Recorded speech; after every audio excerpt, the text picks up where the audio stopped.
What's up, everybody? Ben Rasa and Eric Lindquist here for Odd Chopper. We are back talking all things PGA, the Meixco Open, a new tournament. And what does that mean? Big time opportunities. And with it, look at you. You got the screen adjusted. Our friends at BetMGM powering the show using those odds. We're going to talk about them. If you're hopping in for the first time, though, hit the like button. Subscribe to the channel if you want to support the content. Eric, new course. New opportunities. What were your thoughts when you looked at the field and the betting markets? Well, not ideal, I will say, in terms of the betting markets. Whenever you see a very short favorite, Jon Rahm, we've seen this actually a number of times with him specifically over the course of the last year. He ends up playing in some of these fields that you think he's going to go out and dominate. He's had some missed cuts in some of those spots even. And it's just like, well, he's such a favorite to top 10. He's such a ridiculous favorite in this golf tournament. I mean, 45 to 1, or 4.5 to 1. So plus 450 over on BetMGM, plus 350 in other spots. I will say, if you're trying to bet Jon Rahm, probably the best spot to do it, BetMGM this week. No doubt about it. And I'll get this out of the way right now. If no matter what you're betting, take advantage of this promo at BetMGM. It's a special. Bet $10 on any NBA game, and if either team hits a 3, you win $200. So basically what that's saying is you're going to get a free $200 because someone will be hitting a 3. I can guarantee it. Click the link in the video description below to take advantage of the no-brainer offer. It's a bankroll boost. You can use that money to fire off golf bets, NBA bets, anything you want. There's just no reason not to take the layups. I've been talking about this on a lot of videos.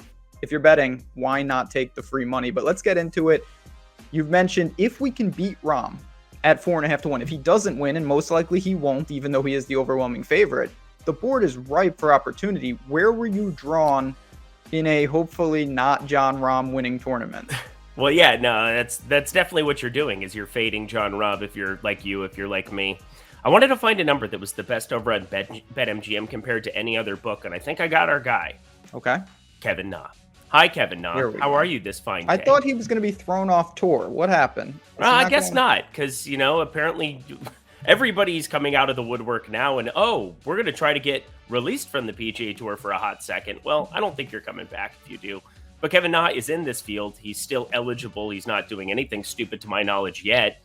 28 to 1 over on BetMGM. That's better than some of the prevailing numbers of 20 to 1 at other books. I feel pretty good that when he gets in contention, he finds ways to win. You've talked about that quite a bit in the past, where he converts a lot more wins than you would expect out of this guy. And anytime you're about to enter a new golf course that we have no familiarity with, why not play the best short game player on planet Earth, a guy who can just spike random weeks with the irons, 24th in strokes gain approach amongst this field, still second round strokes gain around the green, 5th in putting. That's kind of him. He's going to be a short game guy. So if people are just getting familiar with any kind of a golf course, give me the guy with the best short game in the field.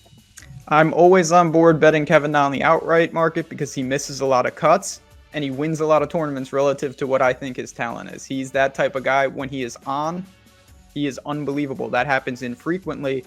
But when you're talking about outrights, one win a year is going to make you money, no doubt about it, and I get that.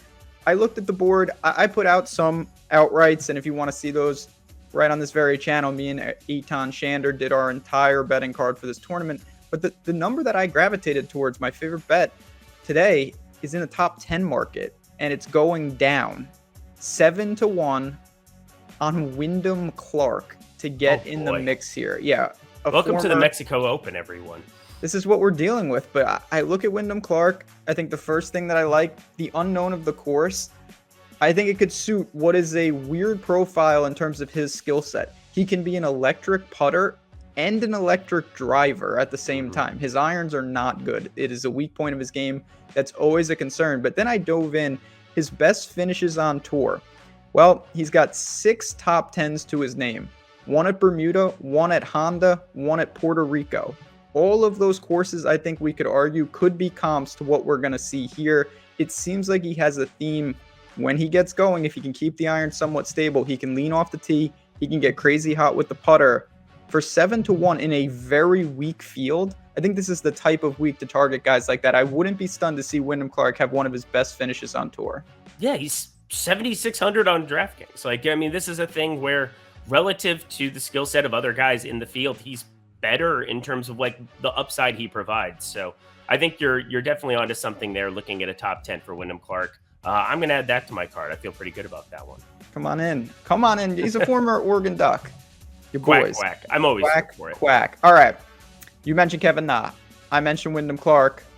Take us out of here with one more. All right, I got one more here for you, and this just comes down to somebody who's had some decent enough form. I would say he's been one of my dudes in the past, and I think I'm willing to go back to him here. JT Poston, 80-1. This is the kind of stuff, again, another outright that we don't have to be getting completely nuts at this golf tournament, because if Jon Rahm plays remotely well, he's going to be in contention and he's going to be very tough to beat. But we just saw the best performance out of JT Poston here at the RBC Heritage. It was just a clinic all the way around. 4.2 strokes gained off the tee, almost a stroke on the approach, 2.8 around the green. If you have your all-around game going at a quirky course like RBC Heritage, now this is a lot different than a lot of the Mexico Opens we've seen before. This will not be a crazy elevation. There's going to be off the tee demands. There's going to be a lot of things there, but I mean, the guy just gained in every single stat across the board here on his preferred surface. I think he's kind of turned a corner with his golf game to a certain extent. Now, I don't want to get carried away with this kind of a number, but if you're looking for somebody that is just going to be a longer number here, 80-1, 100-1 type numbers, JT Poston's always a guy I'm willing to sprinkle a little bit on.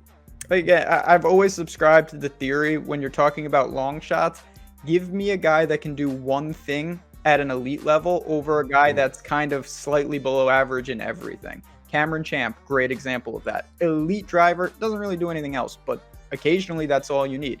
JT Poston at times is an ungodly good putter, and if you get that this week, he will certainly be outperforming those odds. I think it is a good week to open up the card. If you have any questions, hit us up in the comments. We would love the feedback, and get over to BetMGM. Take advantage. Like I said, free $200. There's no reason not to do that at the very least, and see what you want to do in the golf world. But for me, for Eric, for everyone at Odd Chopper, good luck. Enjoy the Mexico Open. We will talk to you guys next week.